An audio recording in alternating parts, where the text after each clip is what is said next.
Smart TV ਦਰਸ਼ਕਾਂ ਨੂੰ ਭਾਈ ਸਿਮਰਨ ਸਿੰਘ ਵੱਲੋਂ ਵਾਹਿਗੁਰੂ ਜੀ ਕਾ ਖਾਲਸਾ ਵਾਹਿਗੁਰੂ ਜੀ ਕੀ ਫਤਿਹ।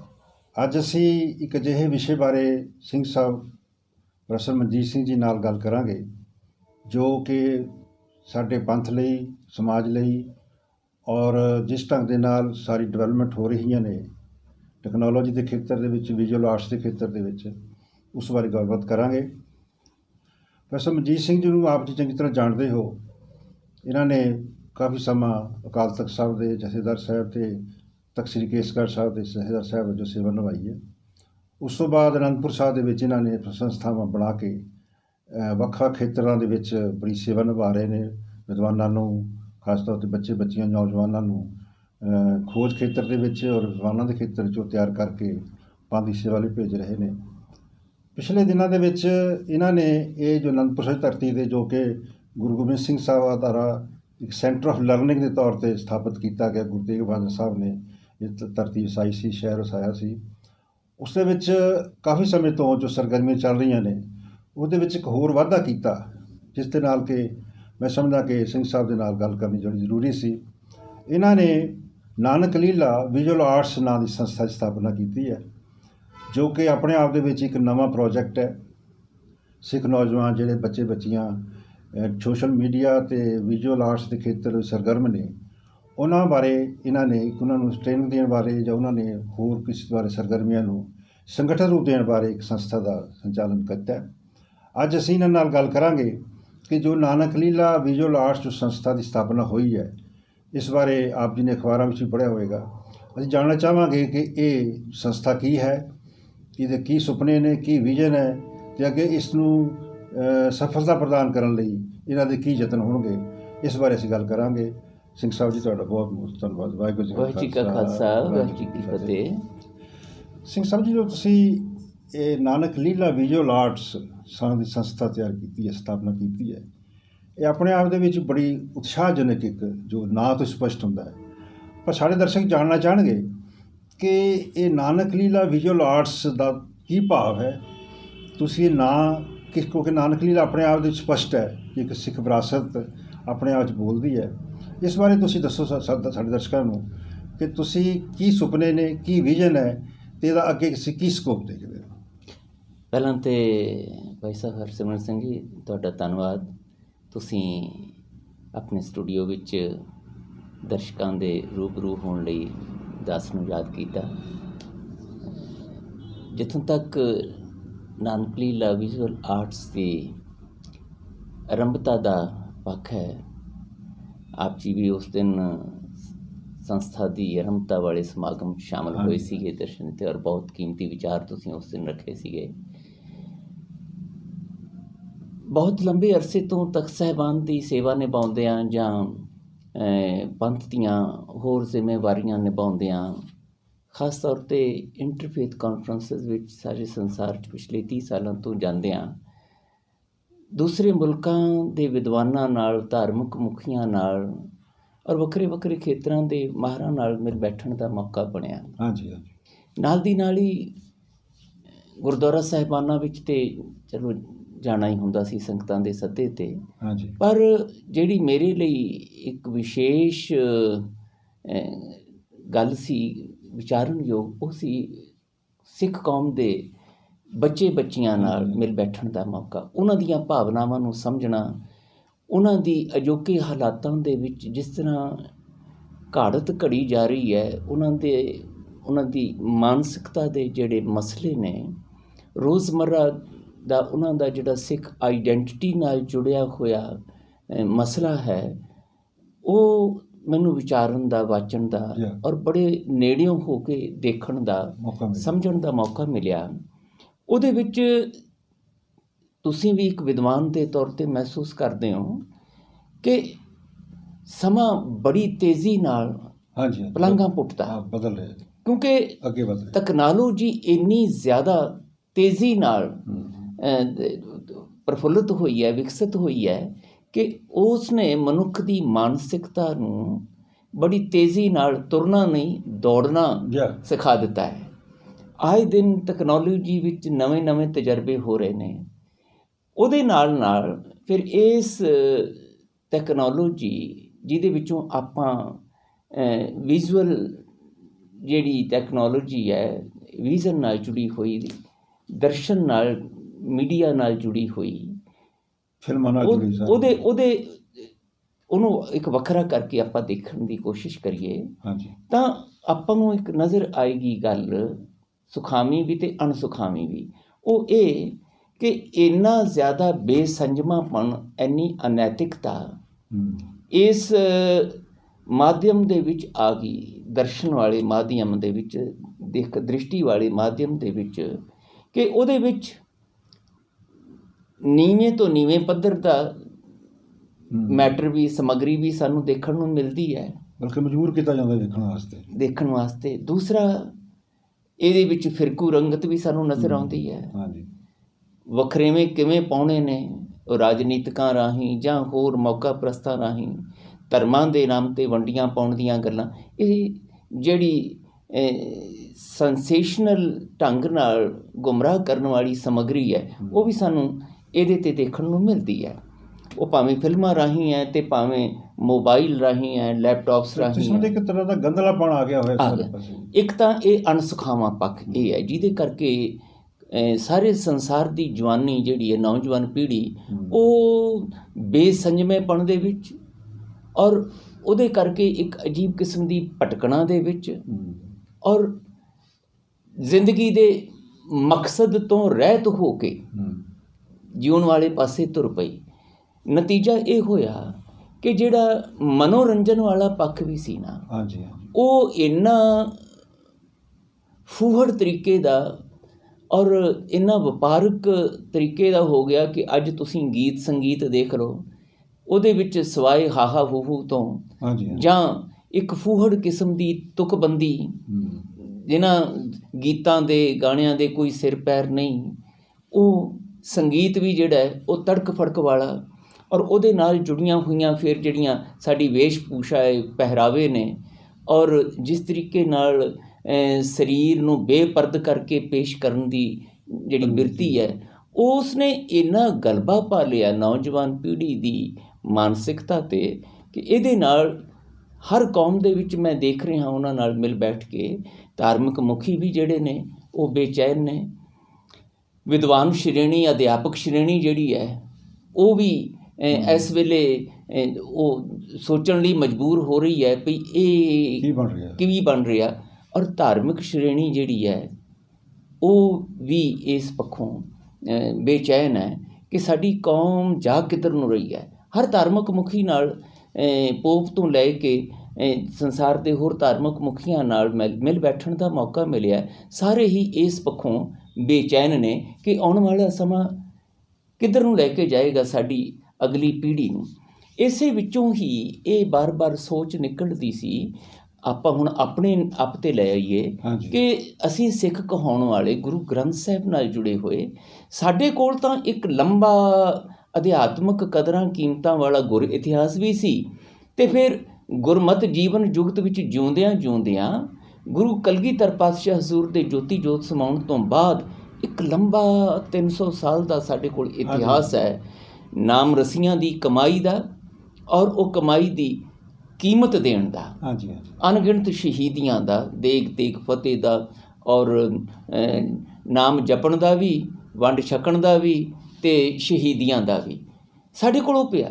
ਪਰ ਅਸੀਂ ਇਸ ਪੱਖੋਂ ਪਛੜ ਗਏ, ਜਾਂ ਕਹਿ ਲਓ ਸਾਡਾ ਅਵੇਸਲਾਪਣ, ਜਾਂ ਸਾਡੇ ਮੁਖੀ ਕਹਾਉਣ ਵਾਲਿਆਂ ਕੋਲ ਉਸ ਤਰ੍ਹਾਂ ਦੀ ਜ਼ਰੂਰਤ ਮਹਿਸੂਸ ਕਰਨ ਵਾਲੀ ਦੂਰ ਦ੍ਰਿਸ਼ਟੀ ਨਾ ਹੋਣ ਕਰਕੇ, ਸੋਚ ਨਾ ਹੋਣ ਕਰਕੇ, ਅਸੀਂ ਇਹ ਜਿਹੜਾ ਫਿਲਮ ਸੰਸਾਰ ਹੈ ਜਿਹਦੇ ਵਿੱਚ ਸਾਡੀ ਨੌਜਵਾਨ ਪੀੜ੍ਹੀ ਰੁੜਦੀ ਜਾ ਰਹੀ ਹੈ, ਦੇਖਣ ਵਾਲੇ ਵੀ ਅਤੇ ਉਸ ਦੇ ਵਿੱਚ ਕੰਮ ਕਰਨ ਵਾਲੇ ਵੀ, ਉਹ ਵੀ ਇੰਨੇ ਬੇਸੰਜਮੇ ਅਨੈਤਿਕ ਹੋ ਗਏ, ਔਰ ਰਾਤੋਂ ਰਾਤ ਅਮੀਰ ਹੋਣ ਦੀ ਬਿਰਤੀ, ਪੈਸੇ ਕਮਾਉਣ ਦੀ ਬਿਰਤੀ ਨੇ ਉਹਨਾਂ ਨੂੰ ਬੜਾ ਬੇਸੰਜਮਾ ਕਰਤਾ।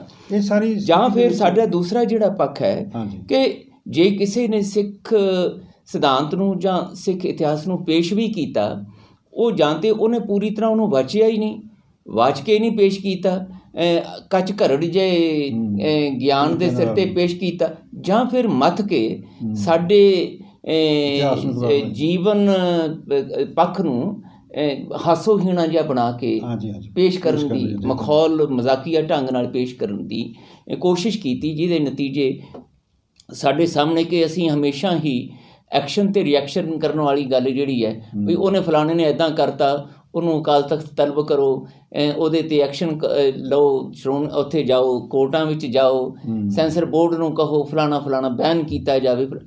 ਪਰ ਅਸੀਂ ਆਪ ਐਕਸ਼ਨ ਲੈਣ ਵਾਲੇ ਪਾਸੇ ਨਹੀਂ ਤੁਰੇ। ਮੈਂ ਸੰਖੇਪ ਕਰਾਂ ਗੱਲ ਨੂੰ ਕਿ ਇਹ ਜਿਹੜੀ ਨਾਨਕ ਵਿਜ਼ੂਅਲ ਆਰਟਸ ਦੀ ਸਥਾਪਨਾ ਦੀ ਗੱਲ, ਇਹ ਜਿਹੜਾ ਤੁਸੀਂ ਦੱਸਿਆ ਦਰਦ, ਇਸ ਨੂੰ ਕਿਵੇਂ ਤੁਸੀਂ ਇੱਕ ਮੋੜਾ ਦੇ ਕੇ ਇਹਨੂੰ ਸਿੱਖ ਪਰਸਪੈਕਟਿਵ 'ਚ ਕਿਵੇਂ ਪੇਸ਼ ਕਰਨ ਦਾ ਇਹ ਸਿਰਫ ਇਹੀ ਸੀ ਕਿ ਜਿੰਨਾ ਕੁਛ ਸਾਡੇ ਕੋਲ ਮਾਣ ਕਰਨ ਯੋਗ ਇਤਿਹਾਸਕ ਔਰ ਸਿਧਾਂਤਕ ਤੌਰ 'ਤੇ ਪਿਆ ਹੈ ਖਾਲਸਾ ਪੰਥ ਕੋਲ, ਅਸੀਂ ਰੋਜ਼ ਅਰਦਾਸ ਕਰਦੇ ਹਾਂ ਖਾਲਸਾ ਜੀ ਕੇ ਬੋਲ ਬਾਲੇ ਪੰਥ ਕੀ ਜੀਤ ਦੀ, ਧਰਮ ਕਾ ਜੈਕਾਰ ਦੀ। ਹਾਂਜੀ, ਪਰ ਕਿਸ ਤਰ੍ਹਾਂ, ਤਰੀਕੇ ਕੀ ਨੇ? ਤਰੀਕਾ ਸਿਰਫ ਬੋਲਣਾ ਹੀ ਹੈ ਜਾਂ ਤਰੀਕੇ ਵੀ ਲੱਭਣੇ ਨੇ? ਅੱਜ ਸਭ ਤੋਂ ਵੱਧ ਮਹੱਤਵਪੂਰਨ ਔਰ ਕਾਮਯਾਬ ਇਹ ਮਾਧਿਅਮ ਹੈ ਦਰਸ਼ਨ ਦਾ। ਤੇ ਜੇ ਅਸੀਂ ਇਸ ਦੀ ਵਰਤੋਂ ਸੁਚੱਜੇ ਢੰਗ ਨਾਲ ਨਹੀਂ ਕਰਨੀ ਸਿੱਖਾਂਗੇ ਤੇ ਪਛੜਾਂਗੇ। ਫਿਰ ਸਾਡੇ ਬਾਰੇ ਜੋ ਕੁਝ ਕੱਚ ਘਰੜ ਪੇਸ਼ ਕੀਤਾ ਜਾਵੇਗਾ ਜਾਂ ਜੋ ਸਾਡਾ ਸਿਧਾਂਤ ਹੈ, ਗੁਰੂ ਗ੍ਰੰਥ ਸਾਹਿਬ ਦਾ ਵਿਰਸਾ ਹੈ, ਫਿਲਾਸਫੀ ਹੈ, ਵਿਰਾਸਤ ਸਿਰਜੀ ਗਈ ਹੈ, ਉਸ ਦੀ ਜਿਹੜੀ ਮੂਲ ਮੁੱਦਾ ਹੈ, ਮੂਲ ਧਾਰਾ ਹੈ, ਉਸ ਨੂੰ ਦੁਨੀਆ ਅੱਗੇ ਨਹੀਂ ਪੇਸ਼ ਕਰਾਂਗੇ ਤੇ ਪਛੜਾਂਗੇ, ਪਹਿਲਾਂ ਹੀ ਪਛੜੇ ਹੋਏ। ਔਰ ਫਿਰ ਸਾਡੇ ਬਾਰੇ ਜਿਹੜੀਆਂ ਗਲਤ ਧਾਰਨਾਵਾਂ ਬਣੀਆਂ ਜਾਂ ਬਣਾਈਆਂ ਜਾਂਦੀਆਂ ਨੇ ਮੱਥ ਕੇ ਸੋਚ ਸਮਝ ਕੇ, ਉਹਨੂੰ ਕਿੱਦਾਂ ਰੋਕਾਂਗੇ? ਕਿੰਨੇ ਕੁ ਮੋਰਚੇ ਲਾਈ ਜਾਵਾਂਗੇ? ਕਿੰਨੇ ਕੁ ਅਸੀਂ ਇਸ ਤਰੀਕੇ ਨਾਲ ਧੂਆਂਧਾਰ ਲੈਕਚਰ ਕਰਕੇ ਜਾਂ ਮੁਕੱਦਮੇਬਾਜ਼ੀਆਂ ਕਰਕੇ ਆਪਣੀ ਕੌਮ ਦਾ ਊਰਜਾ ਖਰਾਬ ਕਰਾਂਗੇ? ਕਿਉਂ ਕਰ? ਇਹਦਾ ਤਰੀਕਾ ਇੱਕੋ ਹੀ ਹੈ ਕਿ ਬਦਲ ਪੈਦਾ ਕਰੀਏ। ਸੋ ਉਸ ਬਦਲ ਪੈਦਾ ਕਰਨ ਦੀ ਸੋਚ ਵਿੱਚੋਂ ਨਾ ਤੇ ਦੇਖੋ ਹੁਣ ਅਸੀਂ ਬੱਚਿਆਂ ਨੂੰ ਰੋਕ ਸਕਦੇ ਹਾਂ ਵੀ ਤੁਸੀਂ ਇਹ ਨਾ ਦੇਖੋ, ਇਹ ਨਾ ਦੇਖੋ, ਇਹ ਨਾ ਦੇਖੋ, ਕਹੀ ਜਾਓਗੇ ਵੀ ਇਹ ਨਹੀਂ ਦੇਖਣਾ ਚਾਹੀਦਾ। ਫਿਰ ਦੇਖਣਾ ਕੀ ਚਾਹੀਦਾ, ਉਹ ਕੀ ਹੈ ਤੁਹਾਡੇ ਕੋਲ? ਮੈਂ ਉਸ ਦਿਨ ਤੁਹਾਡਾ ਸੈਮੀਨਾਰ ਅਟੈਂਡ ਕੀਤਾ, ਉਸ ਤੋਂ ਬਾਅਦ ਜੋ ਰਿਪੋਰਟਿੰਗ ਵਿਚਾਰ ਵੀ ਆਏ ਵੀ ਤੁਸੀਂ ਇਹ ਵਿਚਾਰ ਸੁਪਨਾ ਰੱਖਦੇ ਹੋ ਕਿ ਜਿਵੇਂ ਬੰਬੇ ਦੇ ਵਿੱਚ ਜਾਂ ਹੋਰ ਸ਼ਹਿਰਾਂ ਦੇ ਵਿੱਚ ਫਿਲਮ ਸਿਟੀ ਪੂਰਾ ਸਟਰਕਚਰ ਹੈ, ਬੁਨਿਆਦੀ ਢਾਂਚਾ ਉੱਥੇ ਸਾਰਾ ਸਿਰਜਿਆ ਕਾਫੀ ਸਮਿਆਂ ਤੋਂ। ਤੁਹਾਡਾ ਇੱਕ ਇੱਛਾ ਸੁਪਨਾ ਵੀ ਹੈ ਕਿ ਅਨੰਦਪੁਰ ਸਾਹਿਬ ਦੇ ਵਿੱਚ ਇਹ ਜਿਹੜਾ ਕੋਈ ਯਤਨ ਕੀਤਾ ਜਾਵੇ ਜਿੱਥੇ ਚੀਜ਼ ਨੂੰ ਅੱਗੇ ਲਿਆਂਦਾ ਜਾਵੇ, ਨੌਜਵਾਨਾਂ ਨੂੰ ਲਿਆਂਦਾ ਜਾਵੇ। ਭਾਈ ਜੇ ਅਮਰੀਕਾ ਦੇ ਵਿੱਚ ਹਾਲੀਵੁੱਡ ਕਾਇਮ ਹੋ ਸਕਦਾ, ਉਹਦੀ ਨਕਲ ਤੇ ਬੰਬੇ ਦੇ ਵਿੱਚ ਬਾਲੀਵੁੱਡ ਕਾਇਮ ਹੋ ਸਕਦਾ, ਤਾਂ ਪੰਜਾਬ ਦੀ ਧਰਤੀ ਤੇ ਸਿੱਖ ਸੱਭਿਆਚਾਰ ਵਾਲਾ ਹਾਲੀਵੁੱਡ ਜਿਹੜਾ ਹੈ, ਸਿੱਖ ਹਾਲੀਵੁੱਡ ਕਿਉਂ ਨਹੀਂ ਸਥਾਪਿਤ ਕੀਤਾ ਜਾ ਸਕਦਾ? ਕਿਉਂ ਨਹੀਂ ਅਸੀਂ ਆਪਣੇ ਪੰਜਾਬੀ ਸੱਭਿਆਚਾਰ, ਸਿੱਖ ਸੱਭਿਆਚਾਰ ਨੂੰ ਸੰਸਾਰ ਸਾਹਮਣੇ ਪੇਸ਼ ਕਰ ਸਕਦੇ? ਇਸੇ ਰੀਝ ਵਿੱਚੋਂ ਜਿਹੜੇ ਇਸ ਖੇਤਰ ਵਿੱਚ ਕੰਮ ਕਰਨ ਵਾਲੇ ਆਰਟਿਸਟ, ਡਾਇਰੈਕਟਰ, ਸਿਨੇਮੈਟੋਗ੍ਰਾਫਰ ਜਾਂ ਸਟੋਰੀ ਰਾਈਟਰ ਹੈ, ਇਸ ਖੇਤਰ ਦੇ ਵਿੱਚ ਵੱਖਰੇ ਵੱਖਰੇ ਪੱਖਾਂ ਦੇ ਵਿੱਚ ਖੇਤਰਾਂ 'ਚ ਕੰਮ ਕਰਨ ਵਾਲੇ ਜਿਹੜੇ ਮਾਹਰ ਸੱਜਣ ਔਰ ਜਿਹੜੇ ਫਾਈਨਾਂਸਰ, ਉਹਨਾਂ ਨੂੰ ਆਵਾਜ਼ ਮਾਰੀ। ਸਿੰਘ ਸਾਹਿਬ, ਤੁਹਾਨੂੰ ਲੱਗਦਾ ਵੀ ਇਹ ਸਾਰੇ ਜਦੋਂ ਇਹ ਜਿਵੇਂ ਤੁਸੀਂ ਦੱਸਿਆ ਹੈ ਕਿ ਬੜਾ ਪ੍ਰੋਫੈਸ਼ਨਲਿਜ਼ਮ ਔਰ ਬੜਾ ਕੂੜ-ਪਾੜ ਬੜਾ ਕੁਛ ਹੋ ਗਿਆ ਹੈ, ਤੁਹਾਨੂੰ ਉਹ ਜਿਹੇ ਆਰਟਿਸਟ, ਉਹ ਜਿਹੇ ਫਿਲਮ ਮੇਕਰ ਜਾਂ ਉਹ ਜਿਹੇ ਜਿਹੜੇ ਇਸ ਵਾਸਤੇ ਪੈਸਾ ਲਗਾਉਣ ਵਾਲਾ, ਕਿਉਂਕਿ ਬੜਾ ਵੱਡਾ ਫੈਕਟਰ ਹੈ ਇਹ ਮਿਲ ਜਾਣਗੇ? ਕਿਉਂਕਿ ਜਰਨਲਿਜ਼ਮ ਦੇ ਖੇਤਰ ਦੇ ਵਿੱਚ ਤਾਂ ਪੰਜਾਬੀ ਜਰਨਲ ਦੇ ਖੇਤਰ 'ਚ ਯੂਨੀਵਰਸਿਟੀਆਂ ਖਾਲੀ ਪਈਆਂ ਨੇ ਜੀ, ਉੱਥੇ ਤਾਂ ਕੋਈ ਇਸ ਵਾਸਤੇ ਅੱਗੇ ਆ ਹੀ ਨਹੀਂ ਰਿਹਾ। ਭਾਈ ਹਰਸਿਮਰਨ ਸਿੰਘ ਜੀ, ਤੁਹਾਨੂੰ ਕਮਰਸ਼ੀਅਲ ਐਂਗਲ ਵੀ ਨਾਲ ਜੁੜਨਾ ਪਏਗਾ। ਮੈਨੂੰ ਬਹੁਤ ਮਾਣ ਹੈ, ਸੰਤੁਸ਼ਟੀ ਹੈ ਇਹ ਗੱਲ ਕਹਿਣ ਦੇ ਵਿੱਚ ਕਿ ਮੈਨੂੰ ਕੋਈ ਭਰਮ ਭੁਲੇਖਾ ਨਹੀਂ। ਠੀਕ ਹੈ। ਮੈਂ ਖੁਦ 3 ਫਿਲਮਾਂ ਤੁਸੀਂ ਪਹਿਲਾਂ ਵੀ ਬਣਾਈਆਂ, ਤੁਸੀਂ ਵੀ ਦੇਖੀਆਂ, ਡਾਕੂਮੈਂਟਰੀ ਬਣਾ ਸਕਦੇ ਹੋ, ਛੋਟੀਆਂ ਫਿਲਮਾਂ ਬਣਾਈਆਂ, ਟੈਲੀਫਿਲਮਾਂ। ਮੇਰੇ ਕੋਲ ਆਪਣੇ ਭਾਈ ਸਤਦੇਵ ਸਿੰਘ ਹੋਰੀ ਤੇ ਡਾਕਟਰ ਪਰਮਜੀਤ ਸਿੰਘ ਕਟੂ ਵਰਗੇ ਸੱਜਣ, ਇਹ ਨੌਜਵਾਨ ਪੀੜ੍ਹੀ ਜਿਨ੍ਹਾਂ ਨੇ 33 34 ਫਿਲਮਾਂ, ਸ਼ਾਰਟ ਫਿਲਮਾਂ, ਡਾਕੂ ਡਰਾਮਾ, ਡਾਕੂਮੈਂਟਰੀਜ਼ ਬਣਾਈਆਂ। ਔਰ ਤੁਹਾਨੂੰ ਮੈਂ ਦੱਸਾਂ ਮਾਣ ਨਾਲ ਕਿ ਅਜ਼ੀਜ਼ ਨੌਜਵਾਨ ਲਵਲੀ ਪ੍ਰੋਫੈਸ਼ਨਲ ਯੂਨੀਵਰਸਿਟੀ ਦੇ ਵਿੱਚ ਕੰਮ ਕਰ ਰਹੇ ਹਨ ਲੈਕਚਰਰ ਦੇ ਤੌਰ 'ਤੇ, ਡਾਕਟਰ ਪਰਮਜੀਤ ਸਿੰਘ ਕਟੂ, ਜਿਹੜੇ ਪਿਛਲੇ ਮਹੀਨਿਆਂ ਤੋਂ ਸੰਪਰਕ ਵਿੱਚ ਸੀ, ਪਹਿਲਾਂ ਹੀ ਸੰਪਰਕ ਵਿੱਚ ਸੀ, ਪਰ ਇਸ ਲਾਈਨ ਦੀਆਂ ਸਰਗਰਮੀਆਂ ਮੈਨੂੰ ਨਹੀਂ ਸੀ ਉਹਨਾਂ ਦੀਆਂ ਪਤਾ। ਉਹਨਾਂ ਨੇ ਡਾਕੂ ਡਰਾਮਾ ਬਣਾਇਆ ਇੱਕ ਬ੍ਰਿਗੇਡੀਅਰ ਪ੍ਰੀਤਮ ਸਿੰਘ ਹੋਰਾਂ 'ਤੇ, ਜਿਹਨਾਂ ਨੇ ਪੁੰਛ ਦਾ ਇਲਾਕਾ ਪਾਕਿਸਤਾਨ ਵੀ ਜਾਣ ਤੋਂ ਬਚਾਇਆ ਸੀਗਾ, ਔਰ ਉਹ ਉਹਨਾਂ ਨੂੰ ਰੱਬ ਵਾਂਗ ਉੱਥੇ ਪੂਜਦੇ ਹੈ। ਉਹਨਾਂ 'ਤੇ ਉਹਨਾਂ ਨੇ ਡਾਕੂ ਡਰਾਮਾ ਬਣਾਇਆ। ਔਰ ਮੁਬਾਰਕ ਗੱਲ ਇਹ ਕਿ ਇੱਕ ਵੱਡੇ ਆਰਥਿਕ ਪੱਖ ਤੋਂ ਜਿਹੜੇ ਸਪਾਂਸਰਸ ਨੇ, ਹਾਂ ਸਮਰੱਥ ਵੀ ਨੇ, ਔਰ ਜਿਹੜੇ ਖੁਦ ਆਰਮੀ ਦੇ ਵਿੱਚੋਂ ਰਿਟਾਇਰ ਹੋਏ ਸੀ, ਉਹਨਾਂ ਦੀ ਰੀਚ ਸੀ। ਇਹ ਪਿਛਲੇ 3 ਦਿਨਾਂ ਦੇ ਵਿੱਚ 2 ਵੱਡੀਆਂ ਖੁਸ਼ਖਬਰੀਆਂ ਮੈਨੂੰ ਸੁਣਾਈਆਂ ਗਈਆਂ ਕਿ ਅਮਰੀਕਾ ਦੇ ਵਿੱਚ ਜਿਹੜੀ ਇਹ ਆਸਕਰ ਅਵਾਰਡ ਦਿੰਦੀ ਹੈ, ਉਹਦੇ ਬਰਾਬਰ ਦੀਆਂ ਉੱਥੇ ਹੋਰ ਸੰਸਥਾਵਾਂ ਕੰਮ ਕਰ ਰਹੀਆਂ ਨੇ। ਅੱਛਾ ਜੀ, ਅੱਛਾ।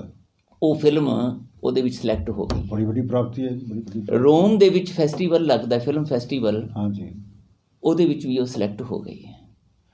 ਪਰ ਇਹ ਸਿੰਘ ਸਾਹਿਬ ਇਹਦੇ ਵਿੱਚ ਸਿਰਫ ਮੈਂ ਇਹ ਕਹਿੰਦਾ ਭਈ ਸੰਭਾਵਨਾਵਾਂ ਇੰਨੀਆਂ ਪਈਆਂ ਨੇ, ਹਾਂ, ਔਰ ਇੰਨੇ ਜ਼ਿਆਦਾ ਦੇਖੋ ਪੈਸੇ ਦੀ ਸਾਧਨਾਂ ਦੀ ਕੌਮ ਕੋਲ ਕੋਈ ਘਾਟ ਨਹੀਂ, ਸਿਰਫ ਇਹ ਹੈ ਭਈ ਚੈਨਲਾਈਜ਼ ਕਰਨ ਦੀ ਲੋੜ ਹੈ। ਜਦੋਂ ਕੋਈ ਗੁਰੂ ਸਾਹਿਬ ਦੇ ਨਾਮ 'ਤੇ ਸੰਗਮਰਮਰਾਂ ਲਈ, ਸੋਨੇ ਲਈ, ਲੰਗਰਾਂ ਲਈ, ਦੀਵਾਨਾਂ ਲਈ ਪੈਸੇ ਮੰਗਦੇ ਹੈ, ਕਾਰ ਸੇਵਾ ਲਈ ਮੰਗਦੇ ਹੈ, ਇਮਾਰਤਾਂ ਲਈ, ਸੰਗਤ ਕੋਈ ਘਾਟ ਨਹੀਂ ਰਹਿਣ ਦਿੰਦੀ। ਆ ਹੁਣ ਤੁਸੀਂ ਦੇਖੋ ਭਈ ਮੋਰਚਾ ਲੱਗਿਆ, ਉਹਦੇ ਵਿੱਚ ਸਿੱਖ ਹੋਣ ਤੇ ਪਤਾ ਹੀ ਨਹੀਂ ਕਿੰਨੇ ਕਰੋੜਾਂ ਰੁਪਈਆ ਕੌਮ ਨੇ ਦੇਸ਼ ਵਿੱਚ ਵੀ ਵਿਦੇਸ਼ਾਂ ਤੋਂ ਜਥੇਬੰਦੀਆਂ ਨੇ ਨਿੱਜੀ ਤੌਰ 'ਤੇ ਵੀ ਇੰਨਾ ਗੁਰਸਿੱਖਾਂ ਨੇ ਹੜ ਲਿਆ। ਸਿੰਘ ਸਾਹਿਬ ਤੁਸੀਂ ਚਲੋ, ਮੈਨੂੰ ਵੀ ਤਜਰਬਾ ਹੈਗਾ ਵਿਗਿਆਨ ਪੜ੍ਹਨ ਵਿੱਚ ਜਾਂ ਹੋਰ ਜਿਸ ਤਰੀਕੇ ਛਾਪਣ ਦੇ ਵਿੱਚ, ਜਾਂ ਸਿੱਖਾਂ ਦੇ ਵਿੱਚ ਇਸ ਤਰ੍ਹਾਂ ਦਾ ਟ੍ਰੈਂਡ ਬਹੁਤ ਘੱਟ ਚੱਲ ਰਿਹਾ ਕਿਉਂਕਿ ਅਸੀਂ ਕਦੀ ਕਰਨਾ ਹੈ ਕਿ ਦੂਸਰਾ ਮੇਰੀ ਸਵਾਲ ਦੇ ਨਾਲ ਜੁੜਿਆ, ਤੁਸੀਂ ਇਕੱਠਾ ਜਵਾਬ ਦੇ ਦਿਓ ਜੀ।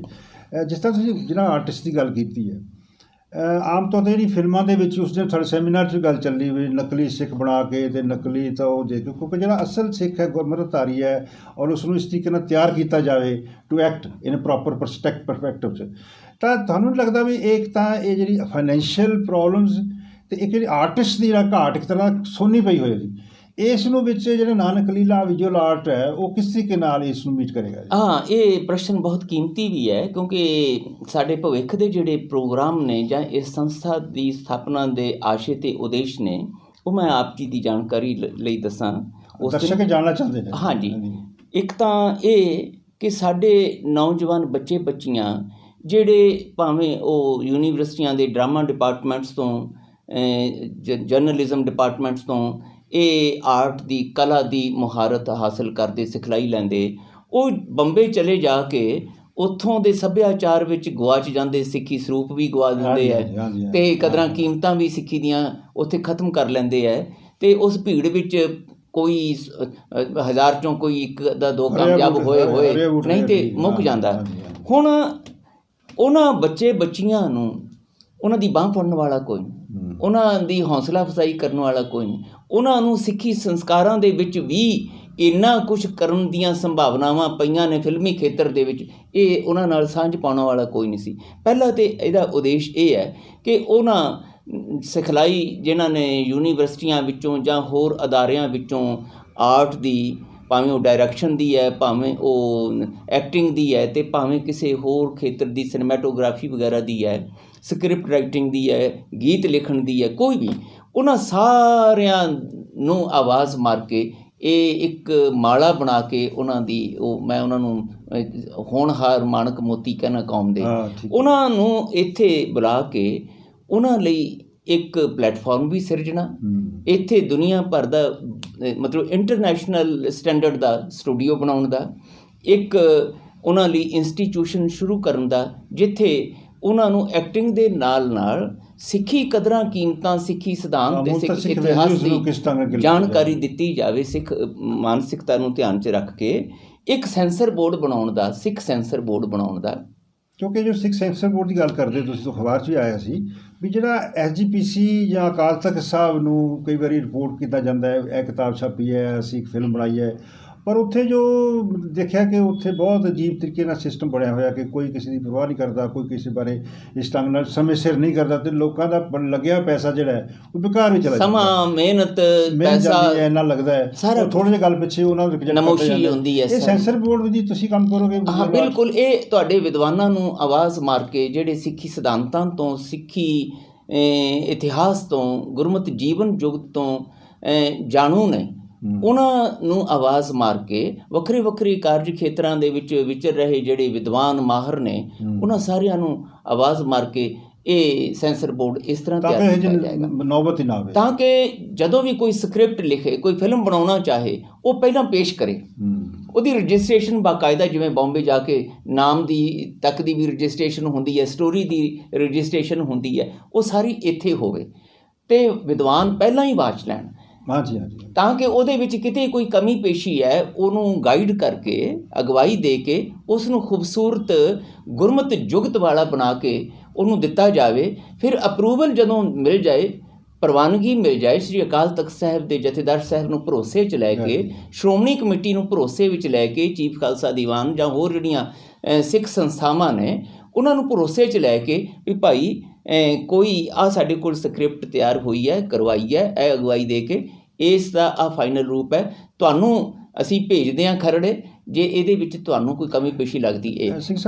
ਅਗਲੀ ਜਿਹੜੀ ਹੈ ਇਹਦੇ ਵਿੱਚ ਅਸੀਂ ਕਰ ਰਹੇ ਹਾਂ ਕਿ ਸੰਸਾਰ ਪੱਧਰ ਦੇ ਵਿੱਚ ਜਿਹੜੇ ਫਿਲਮ ਖੇਤਰ ਦੇ ਵਿੱਚ ਕਾਰਜ ਕਰਨ ਵਾਲੇ ਵਿਦਵਾਨ ਸੱਜਣ ਨੇ, ਉਹਨਾਂ ਨੇ ਜੋ ਕੁਛ ਹੁਣ ਤੱਕ ਕੀਤਾ ਹੈ ਉਹਦੀ ਲਾਇਬ੍ਰੇਰੀ ਇੰਟਰਨੈਸ਼ਨਲ ਲੈਵਲ ਦੀ ਉਹ ਇੱਥੇ ਸਥਾਪਿਤ ਕਰਨਾ, ਮਾਣ ਸਤਿਕਾਰ ਵੀ ਦੇਣਾ, ਉਹਨਾਂ ਦੀ ਲਾਇਬ੍ਰੇਰੀ ਕੀਤੇ ਹੋਏ ਦੀ, ਤਾਂ ਕਿ ਉਸ ਤੋਂ ਸਾਡੇ ਬੱਚੇ ਅਗਵਾਈ ਲੈ ਸਕਣ। ਉਹ ਇੱਕ ਇੰਟਰਨੈਸ਼ਨਲ ਲੈਵਲ ਦੀ ਟੈਕਨੋਲੋਜੀ ਬੇਸਡ ਲਾਇਬ੍ਰੇਰੀ ਇੱਥੇ ਕਾਇਮ ਕਰਨੀ। ਫਿਰ ਇੱਥੇ ਅੰਤਰਰਾਸ਼ਟਰੀ ਪੱਧਰ ਦੇ ਫਿਲਮ ਮੇਲੇ ਜਿਹੜੇ ਨੇ ਉਹ ਆਰੰਭ ਕਰਨ, ਇਹ ਬਹੁਤ ਵੱਡਾ ਆਈਡੀਆ ਹੈ। ਹਾਂਜੀ, ਉਹ ਆਰੰਭ ਕਰਨ ਦਾ ਸਾਡਾ ਤਾਂ ਕਿ ਸਿੱਖਾਂ ਦੀ ਆਪਣੇ ਪੰਥ ਦੇ ਇਨਾਮ ਐਸੇ ਆਨਰਸ ਮਿਲੇ ਹਨ ਜੇ ਕੋਈ ਬੰਦਾ ਆਨਰ ਫੀਲ ਕਰ ਸਕੇ। ਜੀ ਹਾਂ, ਜੇ ਉੱਥੇ ਆਸਕਰ ਅਵਾਰਡ ਦਿੱਤਾ ਜਾ ਸਕਦਾ ਹੈ ਤੇ ਸਿੱਖ ਕਿਉਂ ਨਹੀਂ, ਨੋਬਲ ਪ੍ਰਾਈਜ਼ ਮਿਲ ਸਕਦਾ, ਤੇ ਸਿੱਖਾਂ ਦਾ ਵੀ ਕੋਈ ਐਸਾ ਸਿਸਟਮ ਕਿਉਂ ਨਹੀਂ ਬਣ ਸਕਦਾ। ਇਸ ਤਰ੍ਹਾਂ ਦੇ ਇਹ ਸੁਪਨੇ ਆਨੰਦਪੁਰੀ ਦੇ ਵਿੱਚ ਕਲਗੀਧਰ ਪਾਤਸ਼ਾਹ ਜੀ ਨੇ ਸਾਡੇ ਸਾਹਮਣੇ ਰੱਖੇ। ਜੇ ਸੰਪੂਰਨ ਮਨੁੱਖ ਦੀ ਇੱਥੇ ਮਹਾਰਾਜ ਨੇ ਘਾੜਤ ਘੜੀ ਹੈ ਤੇ ਸੰਪੂਰਨਤਾ ਬਖਸ਼ਣੀ ਚਾਹੀਦੀ ਜੀ ਉਹਦੇ ਵਿੱਚ। ਫਿਰ ਅੱਗੋਂ ਫਿਰ ਸਾਡੇ ਪੁਰਖਿਆਂ ਨੇ ਘਾਲਣਾ ਘਾਲੀ ਹੈ, ਸਾਡੇ ਇਤਿਹਾਸ ਨੂੰ, ਸਾਡੇ ਸੱਭਿਆਚਾਰ ਨੂੰ, ਗੁਰਮਤਿ ਜੀਵਨ ਜੁਗਤ ਨੂੰ ਕਾਇਮ ਰੱਖਣ ਵਾਸਤੇ ਬਲੀਦਾਨ ਦਿੱਤੇ ਨੇ। ਆ 21 ਫਰਵਰੀ ਲੰਘੀ ਹੈ, ਇਹਦੇ ਵਿੱਚ ਕਿੱਡੇ ਭਾਣੇ ਵਰਤੇ, ਤੇ ਇਹ ਰੋਜ਼ ਅਸੀਂ ਆਖਦੇ ਹਾਂ, ਤੇ ਇਹਨਾਂ ਦੀ ਕਮਾਈ ਦਾ ਧਿਆਨ ਕਰਕੇ ਬੋਲੋ ਜੀ ਵਾਹਿਗੁਰੂ। ਹੁਣ ਇਹ ਇਕੱਲਾ ਫਿਕਰੇਬਾਜ਼ੀ ਨਾ ਹੋਵੇ, ਕਮਾਈ ਦਾ ਧਿਆਨ ਧਰਨ ਦੀ ਵੀ ਗੱਲ ਹੋਵੇ, ਤਾਂ ਉਹਦੇ ਲਈ ਕੁਛ ਕੀਤਾ ਜਾ ਸਕੇ। ਇਹ ਸੁਪਨੇ ਲਏ ਨੇ। ਸਿੰਘ ਸਾਹਿਬ, ਮੈਂ ਇੱਕ ਹੋਰ ਤੁਹਾਨੂੰ ਜਾਂਦੇ 2 ਸਵਾਲ ਕਰਾਂਗਾ। ਤੁਸੀਂ ਕਿਸਾਨ ਅੰਦੋਲਨ ਦੀ ਗੱਲ ਕੀਤੀ। ਕਿਸਾਨ ਅੰਦੋਲਨ ਦੇ ਵਿੱਚ ਗਾਇਕਾਂ ਦਾ ਬੜਾ ਵੱਡਾ ਰੋਲ ਰਿਹਾ, ਕਲਾਕਾਰਾਂ ਦਾ, ਜਿਨ੍ਹਾਂ ਨੇ ਗਾ ਕੇ ਲੋਕਾਂ ਦੀ ਮਾਨਸਿਕਤਾ ਨੂੰ, ਸੋਚ ਨੂੰ ਟੁੰਬਿਆ ਹੈ। ਕੀ ਤੁਹਾਡਾ ਇਸ ਨਾਨਕ ਵਿਜ਼ੂਅਲ ਆਰਟ, ਕਿਉਂਕਿ ਵਿਜ਼ੂਅਲ ਆਰਟਸ, ਪਰ ਫਿਰ ਵੀ ਇਹ ਜਿਹੜਾ ਸੰਗੀਤ ਵੀ ਸਾਡਾ ਸਿੱਖੀ ਦਾ ਵਿਰਸਾ ਹੈ, ਵਿਜ਼ੂਅਲ ਆਰਟਸ ਦੇ ਵਿੱਚ ਵਿਜ਼ੂਅਲ ਆਰਟ ਦੇ ਵਿੱਚ ਕੋਈ ਇਸ ਤਰੀਕੇ ਨਾਲ ਤੁਸੀਂ ਸੋਚ ਲਿਆ ਰਹੇ ਹੋ ਕਿ ਜਿਹੜੇ ਇੱਕ ਸਿੱਖ ਸੰਗੀਤ ਜਾਂ ਜਿਹੜੀਆਂ ਭਾਵਨਾਵਾਂ ਨੂੰ ਟੁੰਬਣ ਵਾਲਾ ਇਤਿਹਾਸ 'ਚੋਂ ਲੈ ਕੇ ਅੱਗੇ ਲਿਆਂਦਾ ਜਾਵੇ, ਜਿਹੜਾ ਕਿ ਲੋਕ ਮਾਨਸਿਕਤਾ ਦਾ ਹਿੱਸਾ ਬਣੇ ਔਰ ਪੰਥ ਚੜ੍ਹਦੀ ਕਲਾ ਜਾਵੇ? ਦੇਖੋ ਭਾਈ ਸਾਹਿਬ, ਤੁਸੀਂ ਬਹੁਤ ਕੀਮਤੀ ਪ੍ਰਸ਼ਨ ਕੀਤਾ, ਔਰ ਮੈਂ ਤੁਹਾਡਾ ਧਿਆਨ ਗੁਰੂ ਗ੍ਰੰਥ ਸਾਹਿਬ ਮਹਾਰਾਜ ਵੱਲ ਦਵਾਵਾਂ। ਉੱਥੇ ਆਪਣਾ ਗੁਰੂ ਸਾਹਿਬਾਨ ਨੇ ਗੁਰੂ ਨਾਨਕ ਸਾਹਿਬ ਤੋਂ ਲੈ ਕੇ ਜਦੋਂ ਤੱਕ ਸਾਡੇ ਕੋਲ ਗੁਰੂ ਗ੍ਰੰਥ ਸਾਹਿਬ ਗੁਰੂ ਰੂਪ ਵਿੱਚ ਗੁਰਰੀਤ ਪਾਤਸ਼ਾਹ ਨੇ ਪੇਸ਼ ਕੀਤੇ ਹੈ, ਗੁਰੂ ਤੇਗ ਬਹਾਦਰ ਸਾਹਿਬ ਦੀ ਬਾਣੀ ਉਹਦੇ ਵਿੱਚ ਸਮਿਲਿਤ ਕਰਕੇ, ਤਾਂ ਉਹਦੇ ਵਿੱਚ ਰਾਗਬੱਧ ਬਾਣੀ ਹੈ, ਰਾਗ ਮੁਕਤ ਵੀ ਹੈਗੀ ਹੈ। ਪਰ ਇੱਕ ਜਿਹੜੀ ਗੱਲ ਤੁਹਾਡੇ ਪ੍ਰਸ਼ਨ ਦੇ ਜਵਾਬ ਵਿੱਚ ਮੈਂ ਦੱਸ ਰਿਹਾ, 22 ਵਾਰਾਂ ਨੇ, ਉਹਨਾਂ 22 ਵਾਰਾਂ ਦੇ ਵਿੱਚੋਂ 9 ਵਾਰਾਂ ਐਸੀਆਂ ਨੇ ਜਿਹੜੀਆਂ ਲੋਕ ਧੁਨੀਆਂ ਤੇ, ਵੈਸੇ ਵੀ ਗੁਰੂ ਗ੍ਰੰਥ ਸਾਹਿਬ ਲਿਖਿਆ ਲੋਕ ਧੁਨੀ, ਕਿਹੜੀ ਧੁਨੀ ਤੇ ਗਾਣਾ ਹੈ? ਫਿਰ ਘੋੜੀਆਂ, ਅਲਾਣੀਆਂ, ਇਹ ਸੱਚੇ ਪਾਤਸ਼ਾਹ ਹਜ਼ੂਰ ਨੇ ਜੋ ਉਸ ਵੇਲੇ ਲੋਕ ਸੰਗੀਤ ਸੀ, ਉਸ ਨੂੰ ਉਹ ਆਧਾਰ ਬਣਾਇਆ, ਉਹਨੂੰ ਪ੍ਰਮਾਣ ਵਜੋਂ ਵਰਤਿਆ, ਸਰੋਤ ਵਜੋਂ ਵਰਤਿਆ। ਭਈ ਅਧਿਆਤਮਕਤਾ ਦੀ ਗੱਲ ਲੋਕ ਧੁਨੀਆਂ ਵਿੱਚ ਵੀ, ਲੋਕ ਸੰਗੀਤ ਵਿੱਚ ਵੀ ਕੀਤੀ ਜਾ ਸਕਦੀ ਹੈ। ਕਿਵੇਂ ਕੀਤੀ ਜਾ ਸਕਦੀ ਤੇ ਕਿਵੇਂ ਕੀਤੀ ਜਾ ਸਕਦੀ ਹੈ, ਉਹ ਗੁਰੂ ਸਾਹਿਬ ਨੇ ਗੁਰੂ ਗ੍ਰੰਥ ਸਾਹਿਬ ਰਾਹੀਂ ਸਾਨੂੰ ਦਿੱਤੀ। ਤੇ ਜੇ ਗੁਰੂ ਸਾਹਿਬ ਨੇ ਗੁਰਬਾਣੀ ਵਿੱਚ ਲੋਕ ਧੁਨੀਆਂ ਦਾ, ਲੋਕ ਸੰਗੀਤ ਦਾ ਇਸਤੇਮਾਲ ਕੀਤਾ ਹੈ, ਤੇ ਅਸੀਂ ਕਿਉਂ ਨਹੀਂ ਆਪਣੀਆਂ ਸਿੱਖੀ ਕਦਰਾਂ ਕੀਮਤਾਂ ਦੇ ਵਾਸਤੇ ਸੰਗੀਤ ਨੂੰ ਲੱਚਰਪੁਣੇ 'ਚੋਂ ਕੱਢ ਕੇ ਜਾਂ ਸਸਤੀ ਸ਼ੋਹਰਤ ਵਾਲੀ ਸੈਂਸੇਸ਼ਨ ਵਿੱਚੋਂ ਕੱਢ ਕੇ ਇੱਧਰ ਵਰਤ ਸਕਦੇ? ਤਾਂ ਤੁਸੀਂ ਦੇਖੋ ਕਿ ਕਿੰਨੀ ਮਾੜੀ ਹਾਲਤ ਸਾਡੇ ਆਪਣੇ ਪੰਜਾਬੀਆਂ ਦੇ, ਪੰਜਾਬੀ ਸੰਗੀਤ ਦੀ, ਲੋਕ ਸੰਗੀਤ ਦੀ ਹੋ ਗਈ ਸੀ। ਪਰ ਇਸ ਕਿਸਾਨ ਅੰਦੋਲਨ ਨੇ ਕੈਸੀ ਖੂਬੀ ਸਾਡੇ ਸਾਹਮਣੇ ਲਿਆਂਦੀ ਕਿ ਉਹ ਲੱਚਰਪੁਣਾ ਭੁੱਲ ਹੀ ਗਿਆ ਗਾਇਕਾਂ ਨੂੰ। 200 ਤੋਂ ਵੱਧ ਗੀਤ ਇਸ ਅੰਦੋਲਨ ਦੇ ਸੰਬੰਧ ਵਿੱਚ ਇਹ ਬੜੀ ਵੱਡੀ ਪ੍ਰਾਪਤੀ ਹੈ ਜੀ, ਜੇ ਮੋੜਾ ਹੈ। ਇੱਕ ਸਿਰਫ 3 ਮਹੀਨੇ ਦੇ ਦੌਰਾਨ ਹੀ ਐਡੇ ਵਧੀਆ ਗੀਤ ਲਿਖੇ ਜਾ ਸਕਦੇ ਇਹ ਹੋ ਸਕਦੇ ਤਾਂ ਇਹ ਆਸ ਬਣੀ ਹੈ ਕਿ ਹੋ ਸਕਦਾ ਹੈ, ਸੰਭਾਵਨਾਵਾਂ ਸੰਭਾਵਨਾਵਾਂ ਪਈਆਂ ਹੋਈਆਂ ਨੇ। ਔਰ ਉਹਨਾਂ ਕਲਾਕਾਰਾਂ ਨੂੰ ਜੇ ਅਸੀਂ ਮੌਕਾ ਦਈਏ, ਜੇ ਪ੍ਰੇਰਨਾ ਦਈਏ, ਗੁਰੂ ਦਾ, ਕੌਮ ਦਾ, ਸਿੱਖ ਜਵਾਨੀ ਦਾ ਥੋੜ੍ਹਾ ਜਿਹਾ ਵਾਸਤਾ ਪਾਈਏ ਕਿ ਭਾਈ ਤੁਹਾਨੂੰ ਜੇ ਮਹਾਰਾਜ ਨੇ ਆਵਾਜ਼ ਦਿੱਤੀ ਹੈ, ਕਲਾ ਦਿੱਤੀ ਹੈ, ਤਾਂ ਇਹ ਵੀ ਹੈ ਤੁਹਾਡੇ ਕੋਲ ਮਾਣ ਹਾਸਿਲ ਕਰਨ ਲਈ ਤਰੀਕਾ। ਇੱਕ ਸਿੰਘ ਸਾਹਿਬ, ਜਾਂਦੇ ਜਾਂਦੇ ਇੱਕ ਸਵਾਲ ਮੈਂ ਕਰਨਾ ਚਾਹਾਂਗਾ। ਬੜਾ ਮੈਂ ਮਹਿਸੂਸ ਕਰਦਾ ਵੀ ਤੁਹਾਡੇ ਵਰਗੀ ਸ਼ਖਸੀਅਤ ਜਿਹੜੀ ਧਰਮ ਦੇ ਖੇਤਰ ਨਾਲ ਜੁੜੀ ਹੋਈ, ਅਕਾਲ ਤਖਤ ਸਾਹਿਬ ਦੀ ਸੇਵਾ ਕੀਤੀ, ਚਾਹੇ ਤੇ ਕੇਸਗੜ੍ਹ ਸਾਹਿਬ ਦੀ, ਉਹ ਸਾਰੇ ਲਗਾਤਾਰ ਤੁਸੀਂ ਕਰਦੇ ਆ ਰਹੇ ਹੋ। ਤੁਹਾਡੇ ਇਸ ਧਾਰਮਿਕ ਸ਼ਖਸੀਅਤ ਦਾ ਜਿਹੜਾ ਪ੍ਰਭਾਵ ਹੈ, ਜਾਂ ਤੁਹਾਡੀ ਜਿਹੜੀ ਕਾਰਜ ਖੇਤਰ ਹੈ, ਉਹਦੇ ਵਿੱਚ ਤੁਸੀਂ ਇਸ ਨੂੰ ਕਿਵੇਂ ਲਿਆਏ? ਮਤਲਬ ਕੀ ਤੁਹਾਡੇ ਸੁਪਨੇ ਵਿਚਾਰ ਹੈ ਵੀ ਇਹ ਇੱਕ ਇਸ ਤਰੀਕੇ ਨਾਲ ਚੁਲਿਆ ਜਾਏ? ਮੈਂ ਤੁਹਾਨੂੰ ਸ਼ੁਰੂ 'ਚ ਗੱਲ ਦੱਸਿਆ ਤਾਂ ਬੜੀ ਸੀ, ਸਪਸ਼ਟ ਹੈ ਕਿ ਸੁੰਨ ਪਈ ਹੋਈ ਹੈ, ਖਲਾ ਹੈ। ਤੁਹਾਨੂੰ ਪਤਾ ਭਈ, ਇਹ ਤੁਸੀਂ ਜਾਣਦੇ ਹੀ ਹੋ, ਆਪਾਂ 30 ਸਾਲ ਤੋਂ ਮਹਾਰਾਜ ਨੇ ਸਾਡੀ ਸਾਂਝ ਬਣਾਈ ਹੋਈ ਹੈ। ਅਤੇ ਅਧਿਆਪਕ ਦੇ ਤੌਰ 'ਤੇ ਮੇਰੀ ਜ਼ਿੰਦਗੀ ਦੇ ਤਕਰੀਬਨ 45 ਸਾਲ ਗੁਜ਼ਰੇ ਨੇ। ਹਾਂਜੀ ਹਾਂਜੀ। 45 ਸਾਲ ਤੋਂ ਮੈਂ ਅਧਿਆਪਨ ਦੇ ਕਾਰਜ ਖੇਤਰ ਵਿੱਚ ਹਾਂ, ਔਰ ਮੈਂ ਖੁਦ ਜਰਨਲਿਜ਼ਮ ਦੀ ਪੜ੍ਹਾਈ ਕੀਤੀ ਪੰਜਾਬੀ ਯੂਨੀਵਰਸਿਟੀ ਤੋਂ। ਅਤੇ ਮੈਨੂੰ 4.5 ਸਾਲ ਦੇ ਕਰੀਬ ਬੰਬੇ ਰਹਿਣ ਦਾ ਮੌਕਾ ਮਿਲਿਆ। ਉੱਥੇ ਇਸ ਫਿਲਮ ਨਗਰੀ ਨਾਲ ਮੇਰਾ ਸਿੱਧਾ ਅਸਿੱਧਾ ਵਾਸਤਾ ਰਿਹਾ ਹੈ, ਅਤੇ ਉੱਥੋਂ ਵੀ ਕਈ ਤਜਰਬੇ ਸੀਗੇ ਮੇਰੇ ਸਾਹਮਣੇ। ਜਦੋਂ ਚੜ੍ਹਦੀ ਜਵਾਨੀ ਦੇ ਵਿੱਚ, ਇਹ 70ਵਿਆਂ ਦੀ ਗੱਲ ਮੈਂ ਤੁਹਾਡੇ ਨਾਲ ਕਰ ਰਿਹਾ। ਅਤੇ ਉਸ ਤੋਂ ਬਾਅਦ ਜਿਸ ਤਰ੍ਹਾਂ ਮੈਂ ਤੁਹਾਨੂੰ ਦੱਸਿਆ ਕਿ ਬਾਹਰਲੇ ਮੁਲਕਾਂ 'ਚ ਜਾ ਕੇ ਉੱਥੋਂ ਦੇ ਵਿਦਵਾਨਾਂ ਨਾਲ, ਕਲਾਕਾਰਾਂ ਨਾਲ ਅੰਤਰਰਾਸ਼ਟਰੀ ਕਾਨਫਰੰਸਾਂ ਵਿੱਚ ਜਾਂਦਿਆਂ ਮੌਕੇ ਮਿਲੇ। ਔਰ ਸਭ ਤੋਂ ਵੱਡੀ ਗੱਲ ਜਿਹੜੀ ਹੋਈ ਕਿ ਆਪਣੀ ਕੌਮ ਦੇ ਬੱਚਿਆਂ ਨੂੰ ਜਦੋਂ ਮੈਂ ਦੇਖਦਾ ਇਸ ਭੀੜ ਦੇ ਵਿੱਚ ਗਵਾਚਦੇ, ਸਿੱਖੀ ਸਰੂਪ ਨੂੰ ਛੱਡਦੇ, ਸਿੱਖੀ ਕਦਰਾਂ ਕੀਮਤਾਂ ਨੂੰ ਛੱਡਦੇ, ਤਾਂ ਉਹਦੇ ਨਾਲ ਇਹ ਲੱਗਦਾ ਕਿ ਜਿਵੇਂ ਮਾਂ ਪਿਓ ਉਦਾਸ ਨੇ, ਅਧਿਆਪਕ ਉਦਾਸ ਨੇ ਕਿ ਸਾਡੇ ਘਰਾਂ 'ਚੋਂ ਸਿੱਖੀ ਦੀ ਜੜ੍ਹ ਸੁੱਕਦੀ ਜਾ ਰਹੀ ਹੈ। ਉਹ ਰੋਜ਼ਮर्रा ਸੰਗਤ ਵਿੱਚ ਵਿਚਰਦਿਆਂ ਦੇਸ਼ ਵਿਦੇਸ਼ ਵਿੱਚ ਮਨ 'ਚ ਆਇਆ ਭਈ ਇਹ ਆਨੰਦਪੁਰੀ ਜਿਹੜੀ ਹੈ, ਜਿੱਥੇ ਸੱਚੇ ਪਾਤਸ਼ਾਹ ਨੇ ਦਾਸ ਨੂੰ ਰੁਲਦਿਆਂ ਖੁੱਲਦਿਆਂ ਨੂੰ ਇਹ ਆਪਣੀ ਬਖਸ਼ਿਸ਼ ਦਾ ਪਾਤਰ ਬਣਾਇਆ, ਕੌਮ ਦੀਆਂ ਅਸੀਸਾਂ ਝੋਲੀ ਪਵਾਈਆਂ, ਸੇਵਾ ਚੌਰਬਦਾਰੀ ਦੀ ਬਖਸ਼ੀ, ਅਤੇ ਕਰਜ਼ਾ ਸਿਰ 'ਤੇ ਲਾਉਣਾ ਚਾਹੀਦਾ। ਕਿਉਂ ਨਾ ਅਸੀਂ ਇਹ ਆਪਣੀ ਸਾਜਨਾ ਭੂਮੀ, ਜਿਹੜਾ ਸਾਡਾ ਪੇਕਾ ਘਰ ਹੈ, ਜਿੱਥੇ ਗੁਰਦੇਵ ਮਾਤਾ ਧੰਨ ਗੁਰੂ ਵਾਹਿਗੁਰੂ ਧੰਨ ਗੁਰੂਦੇਵ ਕਲਗੀਧਰ ਪਾਤਸ਼ਾਹ ਸਾਡੇ ਗੁਰਦੇਵ ਪਿਤਾ, ਔਰ ਧੰਨ ਮਾਤਾ ਸਾਹਿਬ ਕੌਰ ਸਾਡੀ ਪੂਜ ਮਾਂ ਜੀ, ਉਹਨਾਂ ਦੀਆਂ ਅਸੀਸਾਂ ਕਿਉਂ ਨਾ ਝੋਲੀ ਪਵਾਈਏ। ਉਹਨਾਂ ਨੇ ਜਿਹੜੇ ਸੁਪਨੇ ਲਏ ਸੀ, ਜਿਨ੍ਹਾਂ ਦੇ ਕਰਕੇ ਉਹਨਾਂ ਨੇ ਸਰਬੰਸ ਦਾਨ ਕੀਤਾ, ਇੱਕ ਦਿਨ ਉਹਨਾਂ ਦਾ ਸੰਘਰਸ਼ ਵਿੱਚ ਗੁਜ਼ਰਿਆ, ਪਰ ਉਹਦੇ ਬਾਵਜੂਦ ਇੱਥੇ ਕਵੀ ਦਰਬਾਰ ਲੱਗਦੇ ਰਹੇ, 52 ਵਿਦਵਾਨ ਇੱਥੇ ਬੈਠਦੇ ਰਹੇ, ਔਰ ਕਿੱਡਾ ਉੱਤਮ ਸਾਹਿਤ ਉਹਨਾਂ ਦੀ ਅਗਵਾਈ ਵਿੱਚ, ਸਾਹਿਬ ਜੀ ਦੀ ਅਗਵਾਈ ਵਿੱਚ, ਬਖਸ਼ਿਸ਼ਾਂ ਨਾਲ, ਅਸੀਸਾਂ ਨਾਲ, ਇਨਾਮਾਂ ਦੇ ਰਾਹੀਂ ਉਹ ਰਚਿਆ ਜਾਂਦਾ ਰਿਹਾ। ਸਮੇਂ ਦੇ ਵੇਗ ਨਾਲ ਵੱਡੇ ਅਣਸੁਖਾਵੇਂ ਹਾਲਾਤਾਂ 'ਚੋਂ ਰੁੜ ਗਿਆ ਬਹੁਤ ਕੁਛ। 150 ਸਾਲ ਕੌਮ ਨੂੰ ਜੰਗਲਾਂ ਵਿੱਚ ਰਹਿਣਾ ਪਿਆ, ਪਰ ਸੰਭਾਵਨਾਵਾਂ ਤਾਂ ਖਤਮ ਨਹੀਂ ਹੋਈਆਂ ਨਾ। ਪਰ ਤੁਹਾਨੂੰ ਸੰਭਾਵਨਾਵਾਂ ਮੁੜ ਕੇ ਉਜਾਗਰ ਕਰਨ ਵਾਸਤੇ ਸਿੰਘ ਸਾਹਿਬ ਬੜੀ ਮਿਹਨਤ ਦੀ ਲੋੜ ਹੈ, ਕਿਉਂਕਿ ਪੰਥ ਦੇ ਵਿੱਚ ਇੱਕ ਤਰ੍ਹਾਂ ਦਾ ਮਤਲਬ ਖਲਾ ਹੀ ਪਿਆ ਹੋਇਆ, ਇਸ ਪਾਸੇ ਸੋਚਦਾ ਹੀ ਕੋਈ ਨਹੀਂ। ਆਨੰਦਪੁਰੀ ਦੇ ਵਿੱਚ ਸਾਹਿਬ ਦੀਆਂ ਅਸੀਸਾਂ ਦੇ ਨਾਲ ਸਾਰਾ ਤੁਹਾਡੇ ਵਿਦਵਾਨਾਂ ਦਾ ਸਹਿਯੋਗ, ਔਰ ਨੌਜਵਾਨ ਬੱਚੇ ਬੱਚੀਆਂ ਜਿਸ ਤਰੀਕੇ ਨਾਲ ਇਹ ਪਿਛਲੇ ਕੁਝ ਮਹੀਨਿਆਂ ਤੋਂ ਉਤਸ਼ਾਹ ਦਿਖਾ ਰਹੇ ਨੇ। ਜਦੋਂ ਮੈਂ ਬਾਰ-ਬਾਰ ਉਹਨਾਂ ਨੂੰ ਪੁੱਛਦਾ ਤਾਂ ਇੱਕੋ ਹੀ ਗੱਲ ਕਹਿੰਦੇ ਵੀ ਸਿੰਘ ਸਾਹਿਬ ਕਦੀ ਬਾਂਹ ਹੀ ਨਹੀਂ ਕਿਸੇ ਨੇ ਫੜੀ, ਕਦੀ ਹੌਸਲਾ ਹੀ ਨਹੀਂ ਦਿੱਤਾ ਸਾਨੂੰ, ਕਦੀ ਪ੍ਰੇਰਨਾ ਹੀ ਨਹੀਂ ਦਿੱਤੀ, ਅਤੇ ਹੁਣ ਸਾਨੂੰ ਜਿੱਥੇ ਮਰਜ਼ੀ ਖੜਾਉਣਾ ਖੜਾ ਲਓ, ਅਸੀਂ ਕਰਨ ਨੂੰ ਤਿਆਰ ਹਾਂ। ਔਰ ਤੁਸੀਂ ਦੇਖੋ ਇਹਨਾਂ ਦਿਨਾਂ ਵਿੱਚ ਹੀ ਇੱਕ ਤਾਂ ਹੁਣ ਗੁਰੂ ਤੇਗ ਬਹਾਦਰ ਪਾਤਸ਼ਾਹ ਦਾ 400 ਸਾਲਾ ਪੁਰਬ ਆ ਰਿਹਾ, ਅਤੇ ਬੱਚਿਆਂ ਨੇ ਫੈਸਲਾ ਕੀਤਾ ਕਿ ਸਿੰਘ ਸਾਹਿਬ ਅਸੀਂ ਪੂਰੇ 12 ਮਹੀਨੇ 12 ਸ਼ਾਰਟ ਫਿਲਮ ਗੁਰੂ ਤੇਗ ਬਹਾਦਰ ਸਾਹਿਬ ਦੀ ਬਾਣੀ ਔਰ ਉਹਨਾਂ ਦੇ ਇਤਿਹਾਸ 'ਤੇ ਬਣਾਉਣੀਆਂ ਨੇ। ਪੂਰੀ ਕੌਮ ਦੇ ਵਿੱਚ ਇਹ ਹਰ ਮਹੀਨੇ ਇੱਕ ਸ਼ਾਰਟ ਫਿਲਮ ਦਿਖਾਉਣੀ। ਇਸੇ ਤਰ੍ਹਾਂ ਹੀ ਗੁਰੂ ਨਾਨਕ ਪਾਤਸ਼ਾਹ ਹਜ਼ੂਰ ਦਾ 12ਵਾਂ ਤੁਖਾਰੀ, ਉਹ ਦੇ ਉੱਤੇ ਸੀਰੀਅਲ ਬਣਾਉਣ ਜਾ ਰਹੇ ਹਾਂ। ਫਿਰ ਲਾਵਾਂ ਦੇ ਸੰਕਲਪ 'ਤੇ ਅੱਜ ਜਿੰਨਾ ਤੁਸੀਂ ਦੇਖੋ ਵੀ ਅਣਸੁਖਾਵਾਂ ਵਾਤਾਵਰਨ, ਡਾਈਵੋਰਸ ਦਾ ਚੱਲ ਰਿਹਾ, ਉਹਦੇ ਵਿੱਚ ਸਾਡੇ ਸਿੱਖ ਪਰਿਵਾਰ ਵੀ ਜਿਹੜੇ ਨੇ ਉਹ ਇਸ ਬੇਚੈਨੀ ਵਿੱਚੋਂ ਗੁਜ਼ਰ ਰਹੇ ਨੇ, ਵਰਤਾਰੇ ਵਿੱਚੋਂ।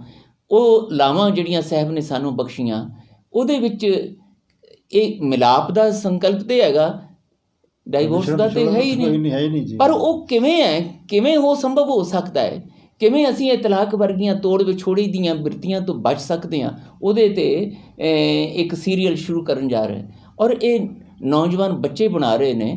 ਉਹਦਾ 12 ਮਾਹ ਤੁਖਾਰੀ ਦਾ ਰੁੱਤ ਸੁਹਾਵੀ ਇਮੀਡੀਏਟ ਪ੍ਰੋਜੈਕਟਸ ਨੇ। ਹਾਂਜੀ, ਇਹ ਅਨਾਉਂਸ ਹੋ ਗਏ, ਇਹ ਤੇ ਤਿਆਰੀ ਸਕ੍ਰਿਪਟ ਲਿਖਣੀਆਂ ਸ਼ੁਰੂ ਹੋ ਗਈਆਂ। ਵਾਹ, ਬਹੁਤ ਵਧੀਆ। ਤੇ ਇਹ ਸਾਰਾ ਕੁਝ ਆਪੀ ਸਾਹਿਬ ਨੇ ਕਰਾਉਣਾ ਹੈ। ਇਹ ਆਨੰਦਪੁਰੀ ਦੀਆਂ ਬਰਕਤਾਂ ਨੇ, ਤੁਸੀਂ ਵੀ ਮਾਣੀਆਂ ਨੇ। ਬਹੁਤ ਮਾਣੀਆਂ। ਤੇ ਇਹਦੇ ਬਾਰੇ ਕੋਈ ਭੁਲੇਖਾ ਨਹੀਂ ਕਿ ਇਹ ਆਨੰਦਪੁਰੀ ਦੇ ਵਿੱਚ ਇਹ ਫਿਰ ਉਹ ਜਿਹੜਾ ਸਾਹਿਬ ਦਾ ਬਚਨਗੜ੍ਹ ਆਨੰਦ ਫੇਰ ਵਸਾਵਾਂਗੇ ਤੇ ਇਹ ਇਸੇ ਤਰ੍ਹਾਂ ਹੀ ਵਸਣਾ ਹੈ। ਇਹ ਖਾਲਸਾ ਜੀ ਕੇ ਬੋਲ ਬਾਲੇ 1999 ਦੇਖੋ ਤੁਸੀਂ ਕਾਫੀ ਉੱਥੋਂ ਸ਼ੁਰੂਆਤ ਗੁਰੂ ਨੇ ਕਰਵਾਈ, ਅੱਜ ਇਹ ਵਿਰਾਸਤੇ ਖਾਲਸਾ ਬਣ ਗਈ। ਹੋਰ ਇੱਥੇ ਕਿੰਨੇ ਪ੍ਰੋਜੈਕਟ ਉਦੋਂ ਇਹਨਾਂ ਨੂੰ ਦਿੱਤੇ ਸੀ ਸਰਕਾਰ ਨੂੰ ਲਿਖ ਕੇ। ਜਦੋਂ ਮੈਂ ਦੁਨੀਆ ਦੇ ਕੌਮਾਂ ਦੇ ਅਜਾਇਬ ਘਰ ਦੇਖੇ ਸੀਗੇ ਤਾਂ ਇਹ ਸਰਕਾਰ ਨੂੰ ਦਿੱਤਾ ਸੀ ਇੱਕ ਪ੍ਰੋਜੈਕਟ ਕਿ ਜੇ ਅਸੀਂ ਲੇਟੈਸਟ ਟੈਕਨੋਲੋਜੀ ਬੇਸਡ ਇੱਥੇ ਸਿੱਖ ਕੌਮ ਦਾ 500 ਸਾਲ ਦੇ ਇਤਿਹਾਸ ਦਾ ਸੰਸਾਰ ਦੇ ਵਿੱਚ ਪੇਸ਼ਕਾਰੀ ਕਰ ਸਕੀਏ ਤਾਂ ਇਹ ਬਣ ਗਿਆ। ਬੇਸ਼ੱਕ ਇਹਦੇ 'ਚ ਰੁਕਾਵਟਾਂ ਕਈ ਆਈਆਂ, ਰੁਕਾਵਟਾਂ ਆਉਂਦੀਆਂ ਰਹਿੰਦੀਆਂ ਨੇ, ਲੇਕਿਨ ਮੈਂ ਸਮਝਦਾ ਕਿ ਜਿਹੜਾ ਇਰਾਦਾ ਜਿਹੜਾ ਹੈ ਨਾ ਤੁਹਾਡਾ, ਬਹੁਤ ਗੁਰੂ ਦੀਆਂ ਬਖਸ਼ਾਂ ਔਰ ਤੁਹਾਡੇ ਸਾਰੇ ਵਿਦਵਾਨਾਂ ਦਾ ਮਾਣ ਪਿਆਰ ਹੈ। ਬਹੁਤ ਬਹੁਤ ਧੰਨਵਾਦ ਤੁਹਾਡਾ। ਸੋ ਸਮਾਰਟ ਟੀਵੀ ਦਰਸ਼ਕੋ, ਆਪ ਜੀ ਨੇ ਅੱਜ ਪ੍ਰੋਫੈਸਰ ਮਨਜੀਤ ਸਿੰਘ ਨੂੰ ਸੁਣਿਆ ਕਿ ਉਹਨਾਂ ਨੇ ਕਿਸ ਢੰਗ ਦੇ ਨਾਲ ਨਾਨਕ ਲੀਲਾ ਵਿਜ਼ੂਅਲ ਆਰਟਸ ਦੀ ਸੰਸਥਾ ਸਥਾਪਨਾ ਕਰਕੇ ਜੋ ਸੁਪਨੇ ਲਏ ਨੇ, ਜੋ ਪੰਥ ਦੇ ਵਿੱਚ ਜਾਂ ਦੁਨੀਆ ਦੇ ਜੋ ਹਾਲਾਤ ਬਣੇ ਨੇ ਉਹਦੇ ਵਿੱਚ ਸਿੱਖ ਪਰਸਪੈਕਟਿਵ ਦੇ ਵਿੱਚ ਕਿਸ ਢੰਗ ਦੇ ਨਾਲ ਸਾਡੇ ਕਲਾਕਾਰ ਇੱਕ ਨਵੀਂ ਚੇਤਨਾ, ਇੱਕ ਨਵੇਂ ਜਿਹੜੇ ਇਰਾਦੇ ਨਾਲ ਅੱਗੇ ਜਾ ਸਕਦੇ ਨੇ। ਇਸ ਵਾਸਤੇ ਅਨੰਦਪੁਰ ਸਾਹਿਬ ਦੇ ਵਿੱਚ ਜੋ ਇਹ ਸ਼ੁਰੂਆਤ ਹੋਈ ਹੈ, ਇਸ ਵਾਸਤੇ ਮੈਂ ਸਮਝਦਾ ਕਿ ਪੰਥ ਨੂੰ ਸੁਚੇਤ ਹੋਣਾ ਚਾਹੀਦਾ, ਚਿੰਤਨ ਕਰਨਾ ਚਾਹੀਦਾ ਔਰ ਇਸ ਸੰਸਥਾ ਦੇ ਨਾਲ ਜੁੜ ਕੇ ਕਿਸ ਢੰਗ ਦੇ ਨਾਲ ਇਹ ਜੋ ਸੁਪਨੇ ਲਏ ਨੇ, ਸਿੰਘ ਸਾਹਿਬ ਦੱਸੇ ਨੇ, ਇਸ ਨੂੰ ਅਸੀਂ ਕਿਵੇਂ ਅੱਗੇ ਲਿਜਾ ਸਕਦੇ ਹਾਂ ਔਰ ਆਉਣ ਵਾਲੇ ਸਮੇਂ 'ਚ ਕਿਵੇਂ ਅਸੀਂ 2069 ਤੱਕ ਦਾ 50 ਸਾਲ ਦਾ ਜਿਹੜਾ ਵਿਜ਼ਨ ਹੈ ਉਸ ਨੂੰ ਸਿਰਜ ਕੇ ਇੱਕ ਪੰਥ ਲਈ ਨਵੀਆਂ ਪ੍ਰਾਪਤੀਆਂ ਕਰ ਸਕਦੇ ਹਾਂ। ਮੈਂ ਸਮਝਦਾ ਕਿ ਸਿੰਘ ਸਾਹਿਬ ਦਾ ਯਤਨ ਬਹੁਤ ਮਹੱਤਵਪੂਰਨ ਇਤਿਹਾਸਕ ਹੈ। ਸਿੱਖ ਪੰਥ ਇਸ ਬਾਰੇ ਚਿੰਤਨ ਕਰਨਾ ਚਾਹੀਦਾ ਹੈ। ਸਿੰਘ ਸਾਹਿਬ ਤੁਹਾਡਾ ਬਹੁਤ ਬਹੁਤ ਧੰਨਵਾਦ ਜੀ। ਧੰਨਵਾਦ ਤੁਹਾਡਾ, ਤੁਸੀਂ ਯਾਦ ਕੀਤਾ। ਵਾਹਿਗੁਰੂ ਜੀ ਕਾ ਖਾਲਸਾ, ਵਾਹਿਗੁਰੂ ਜੀ ਕੀ ਫਤਿਹ।